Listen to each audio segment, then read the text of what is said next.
சொல்லியிருக்காங்க, குழுக்குழு கொடைக்கானல் போறதுக்காக கோடை வழங்கியிருக்காங்கன்னு சொல்லி முன்னாள் அமைச்சர் வந்து மகளிர் உரிமை தொகை குறித்து ஏராளமாக பேசியிருக்காரு. அவருடைய வசதி வாய்ப்பை வைத்துக் கொண்டு அவர் குழு என்கிற கோடைவாசலத்துக்கு போறது ஆனால் அவர் சொல்லியிருப்பாரு, அப்படி சொல்லியிருப்பாரு.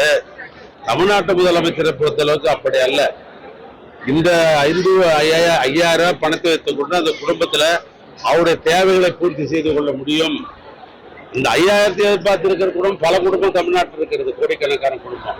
எனவே அந்த குடும்பத்திற்கு அவளுக்கு உதவ வேண்டும் என்ற நல்ல நோக்கத்தோடு தான் அதை செய்திருக்கிறார் ஒழிய ஒரு அமைச்சராக இருந்தது அதை கொச்சைப்படுத்து என்பது அது தவிர்க்கப்பட வேண்டியது.